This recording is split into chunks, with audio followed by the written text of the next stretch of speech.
अपने परिवार की प्रोटेस्ट कर लेते हैं, अपने परिवार को सेफ्टी दे देते हैं। क्या हम जिससे हमें हमारे परिवार को, हमारे देश को, हमारे आने वाली पीढ़ी को सेफ्टी मिल रही संविधान, क्या एक में दूसरा संविधान तैयार कर दिया, आप कह रहे हो कि वही चल रहा है? पर लागू तो नहीं हुआ ना अभी। देखिए लागू होने में कौन सी देर है, उन्हीं की सरकार है। हमें तो ये भी बताया गया है कि जो बीजेपी की सरकार के लोग हैं, जो उनके में देवी को माना जाता तो उनके इतने 10-12 हाथ होते थे, और क्या कहना किसी के पता नहीं, महिलाओं की बात कर रही हूँ, तब पर भी तो शोषण महिलाओं को तो मनुस्मृति में भोग विलास की वस्तु कहा गया है। तब क्या अगर देवी थी तो उसका भोग विलास की वस्तु क्यों कहा गया था मनुस्मृति के अंदर? बस अब भी टाइम है, अब भी टाइम है। अब जितने भी संगठन हैं, हमारे लाखों संगठन हो गए हैं, लेकिन अत्याचार फिर भी हमारे ही लोगों पे हो रहा है। हमारी हजारों पार्टियां हैं, फिर भी हमारे लोगों पर अत्याचार हो रहा है। मुझे ये समझ नहीं आ रहा, तुमने बनाई किस लिए संगठन, तुमने पार्टियां किस लिए बनाई हैं?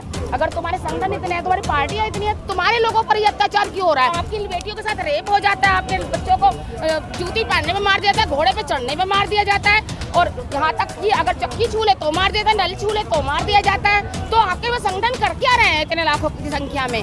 क्यों बनाए हैं फिर आपने? सिर्फ दिखाने के लिए या सिर्फ अपना पेट भरने के लिए?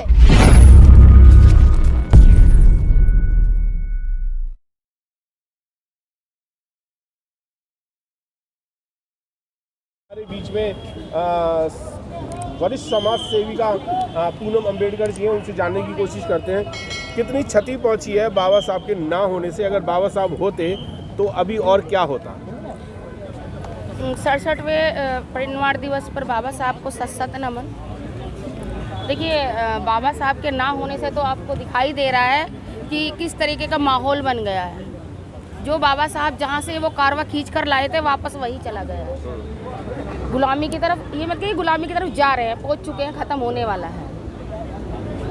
अगर बाबा साहब होते तो शायद ये लोग बाबा साहब की भी नहीं मानते। कम से कम बाबा साहब आज नहीं है ना, तो बाबा साहब का जो लिखा हुआ इतिहास है, जिसको पढ़कर ये थोड़ा बहुत आगे बढ़ रहे हैं, अगर बाबा साहब होते तो बाबा साहब की नहीं मानते, क्योंकि इनको वो सब कुछ मिल गया। बाबा साहब की क्यों नहीं मानते? बाबा साहब की वजह से तो सब कुछ मिला ही नहीं। उस टाइम पे ये दबे कुचले थे, इनके पास कुछ भी नहीं था, और बाबा साहब की वजह से इनको सब कुछ मिल गया।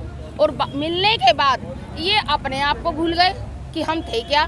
तो बाबा साहब कौन चीज़ थी इनके लिए कि बाबा साहब की मानते हैं? तो बाबा साहब नहीं है, तब इनको बाबा साहब, जब इनके पास पैसा होता है, नौकरी अच्छी होती है, अच्छा परिवार मिल जाता है, तब किसी को भी बाबा साहब याद नहीं आता। बाबा साहब कभी याद आते हैं इन लोगों को? जब इनके ऊपर अत्याचार होता है या कोई पड़ोसी कर दे, अदर कास्ट का अगर कर देता, तब बाबा साहब इनको याद आता है कि हाँ बाबा साहब ने हमें अधिकार दे रखे हैं, हमें इस अधिकार से लेकर हम इससे लड़ सकते हैं, हम इसके ऊपर SC एक्ट लगा सकते हैं, या कुछ भी मतलब इस तरीके जो बाबा साहब ने हमें अधिकार दे रखे हैं उसका हम उपयोग कर सकते हैं, तब इनको बाबा साहब याद आता है। तो जबरदस्ती तो नहीं है ना कि बाबा साहब को हम माने?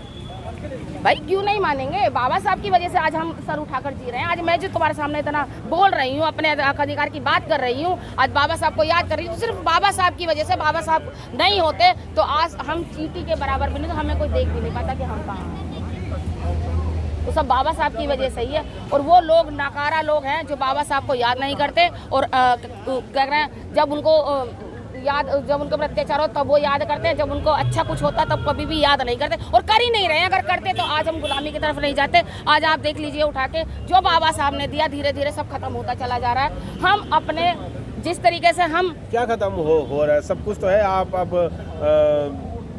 फटे चीथड़ से कोट पैंट में आ गए हैं, झुग्गियों में से अच्छे खासे घरों में आ गए हैं, बैलगाड़ियों में भी चलने की औकात नहीं हुआ करती, आज आपके पास गाड़ियां हैं।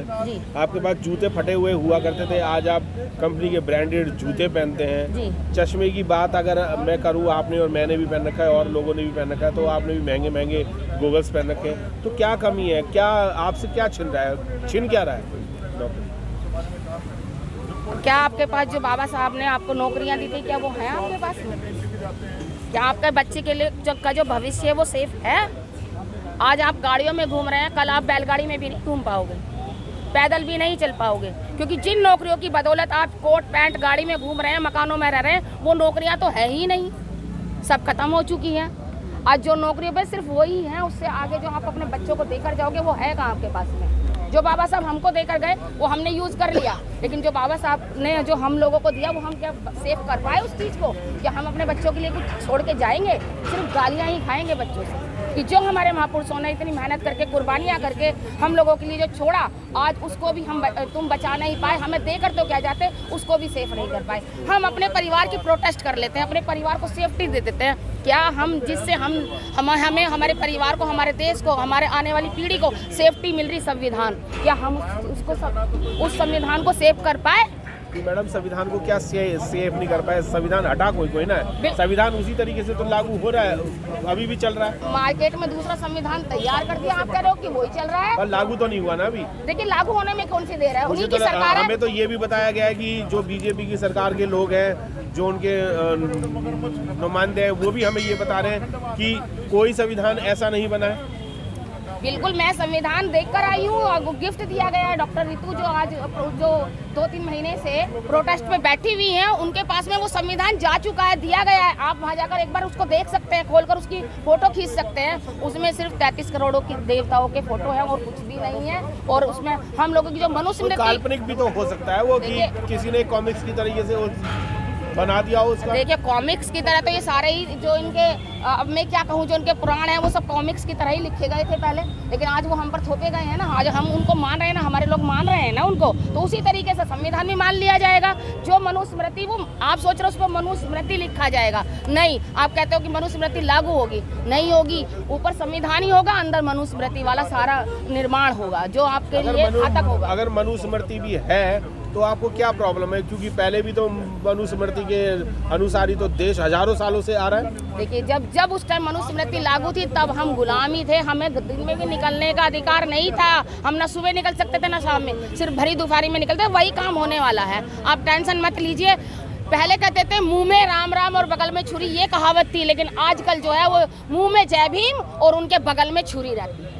पर मनुस्मृति में एक चीज तो थी कि महिलाओं को देवी के रूप में माना जाता था, आज तो उस देवी से काम करवाया जा रहा है। देखिए उस समय देवी को माना जाता था, उनके इतने 10-12 हाथ होते थे और क्या कहना किसी के पता नहीं। महिलाओं की बात कर रहा हूँ, महिलाओं बता रही हूँ, तब पर भी तो शोषण महिलाओं को तो मनुस्मृति में भोग विलास की वस्तु कहा गया है। तब जो अगर देवी थी तो उसका भोग विलास की वस्तु क्यों कहा गया था मनुस्मृति के अंदर?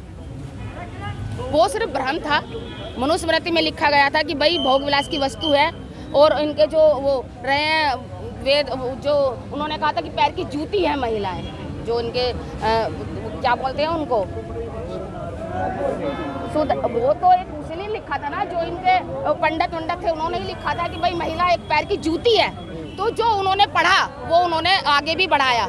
और आज जो है, मैं तो सिर्फ एक ही बात बोलना चाहती हूँ, आज परिनिर्वाण दिवस है, बाबा साहब को और सच्ची श्रद्धांजलि देनी है तो हमारे पास अब भी टाइम है, अब भी टाइम है। जितने भी संगठन हैं, हमारे लाखों संगठन हो गए हैं, लेकिन अत्याचार फिर भी हमारे ही लोगों पे हो रहा है। हमारी हजारों पार्टियां हैं, फिर भी हमारे लोगों पर अत्याचार हो रहा है। मुझे ये समझ नहीं आ रहा, तुमने बनाई किस लिए संगठन, तुमने पार्टियां किस लिए बनाई हैं? अगर तुम्हारे संगठन इतने हैं, तुम्हारी पार्टियां इतनी हैं, तुम्हारे लोगों पर ही अत्याचार क्यों हो रहा है? एक तरफ कहता हूँ कि हमने संगठन जो बनाया अपने दलित समाज की सेफ्टी के लिए बनाया, हम दलित समाज के लिए काम कर रहे हैं। आपकी तो चौधराटे चालू है ना, आप चौधराट कर रहे हो, आप लोग एक तो नहीं हो रहे ना। बिल्कुल, मैं वही बात बोल रही हूँ कि अगर आपने इतने सारे संगठन बनाए हैं, इतनी सारी पार्टियां बनाई हैं, तो आपके लोगों को तो उंगली टच भी नहीं होनी चाहिए। और आपकी बेटियों के साथ रेप हो जाता है, आपके बच्चों को जूती पहनने में मार दिया जाता है, घोड़े पे चढ़ने में मार दिया जाता है, और यहाँ तक कि अगर चक्की छू ले तो मार देता है, नल छू ले तो मार दिया जाता है। तो आपके वो संगठन कर क्या रहे हैं इतने लाखों की संख्या में? क्यों बनाए हैं फिर आपने?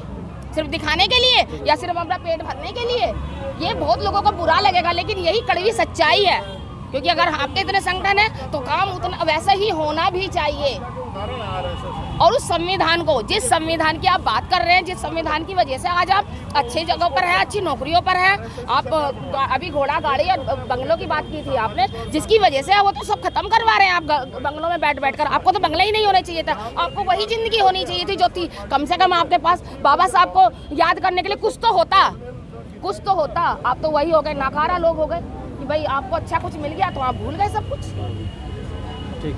यानी कि अच्छा ना मिलता तो बाबा साहब को याद किया जाता। देखिए अच्छा मिला है, अच्छी बात है। बाबा साहब ने संघर्ष भी इसीलिए किया था, अपने बच्चों की कुर्बानी भी इसलिए दी थी कि आप अच्छी जगह पर रहे, अच्छा खाएं पिए, कोटियों में रहे। पर ये हम लोगों की, बाबा साहब की यहाँ गलती थोड़ी ना है कि आपने, बाबा साहब ने आपको अच्छा दे दिया। ये गलती हम लोगों की है कि हम उस मसीहा को भूल गए, जिसकी वजह से हम अच्छे घरों में रहे, अच्छे कपड़े पहने, अच्छी घोड़े गाड़ी बंगलों में रहे, उनको भूल गए। तो ये हमारी है, हम एहसान फरामोश लोग हैं कि जो हम उन बाबा साहब को भूल गए, उनकी कुर्बानियों को भूल गए और अपने बीवी बच्चों में खो गए।